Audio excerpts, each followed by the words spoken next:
Assalamualaikum warahmatullahi wabarakatuh. Hari ini saya akan melanjutkan pembahasan mengenai hak dan kewajiban asasi manusia dalam perspektif Pancasila. Pada kesempatan hari ini saya ingin menjelaskan tentang hak dan kewajiban asasi manusia dalam nilai dasar Pancasila.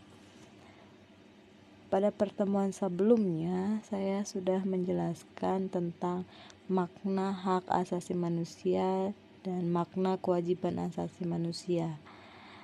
Hari ini saya akan membahas tentang nilai dasar Pancasila.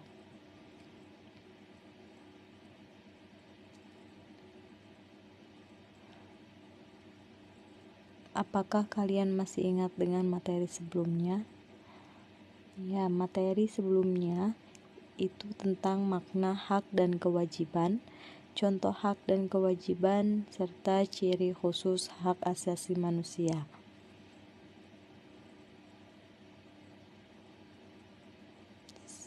Sederhananya, hak adalah sesuatu yang kita dapatkan karena telah menunaikan kewajiban. Kewajiban adalah segala sesuatu yang harus dilaksanakan dengan penuh tanggung jawab. Contohnya, seorang pekerja mendapatkan upah setelah dia melaksanakan pekerjaan yang menjadi kewajibannya. Upah termasuk dalam hak.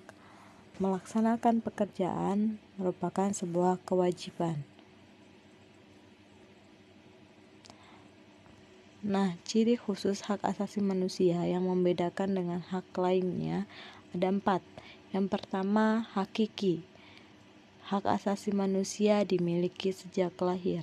Kedua, universal. Hak asasi manusia berlaku untuk semua orang, tidak memandang status sosial, ekonomi, gender, ataupun yang lainnya. Ketiga, hak asasi manusia tidak dapat dibagi. Keempat, hak asasi manusia tidak dapat dicabut.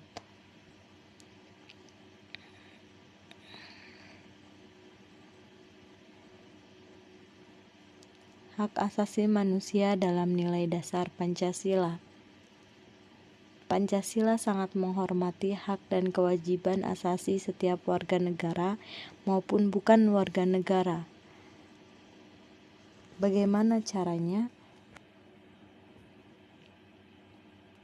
Pancasila menjamin hak dan kewajiban asasi manusia melalui nilai-nilai yang terkandung di dalamnya. Apa saja nilai-nilai yang terkandung di dalamnya? Yang pertama, ada nilai dasar. Yang kedua, ada nilai instrumental. Yang ketiga, ada nilai praksis. Pertemuan hari ini kita fokuskan untuk membahas tentang nilai dasar Pancasila. Nilai dasar Pancasila ada 5. Yang pertama, kita bahas dulu tentang apa sih nilai dasar. Nilai dasar adalah nilai yang sifatnya tidak akan berubah dari waktu ke waktu atau tetap. Nah, nilai dasar Pancasila itu ada 5. Yang pertama, nilai ketuhanan yang Maha Esa. Yang kedua, nilai kemanusiaan yang adil dan beradab. 3, nilai persatuan Indonesia. Keempat, nilai kerakyatan yang dipimpin oleh hikmat kebijaksanaan dalam permusyawaratan perwakilan. Kelima, nilai keadilan sosial bagi seluruh rakyat Indonesia. Sekarang saya akan menjelaskan tentang hubungan antara hak dan kewajiban asasi manusia dengan Pancasila. Kita akan menghubungkan antara hak dan kewajiban dengan sila-sila yang ada di Pancasila. Mulai dari sila pertama, ketuhanan yang Maha Esa.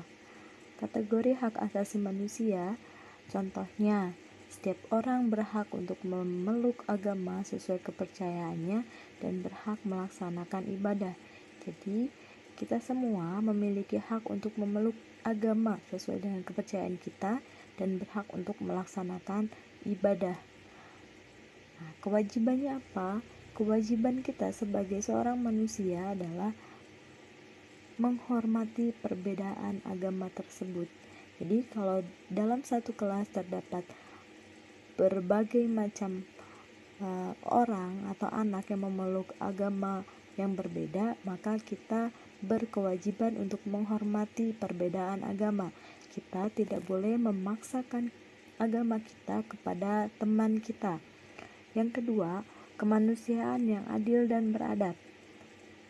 Dalam kategori hak asasi manusia terdapat contoh setiap orang berhak mendapatkan kedudukan yang sama di mata hukum. Setiap orang, jadi tidak memandang dia dari orang atas atau dari kalangan bawah, ya anak orang kaya atau anak orang biasa saja. Jadi berhak untuk mendapatkan kedudukan yang sama di mata hukum, dan negara berkewajiban untuk menjamin perlindungan hukum.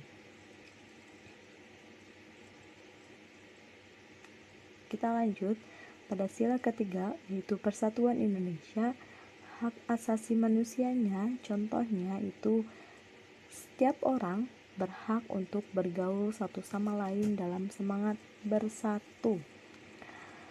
Nah, kita ini berhak untuk bergaul bersama siapapun dengan semangat persatuan. Kewajibannya adalah kita harus wajib untuk saling membantu, saling menghormati, dan rela berkorban satu sama lain. Yang keempat, tentang kerakyatan yang dipimpin oleh hikmat kebijaksanaan dalam permusyawaratan perwakilan. Setiap orang itu berhak untuk bermusyawarah untuk mencapai mufakat. Mufakat itu untuk kepentingan bersama.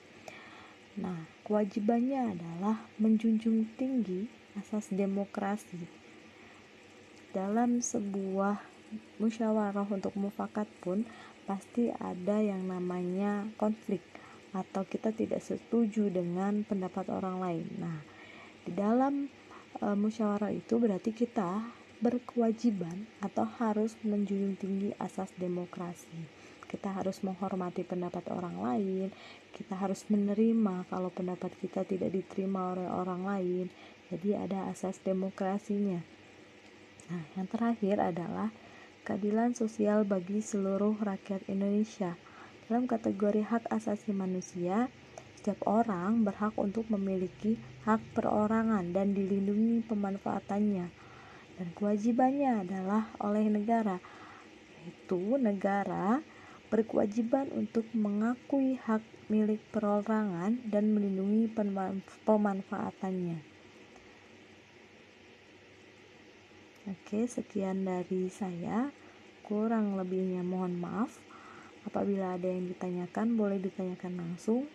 Dan jangan lupa untuk subscribe channel YouTube ini. Subscribe ya. Dan jangan lupa komen, like videonya, share.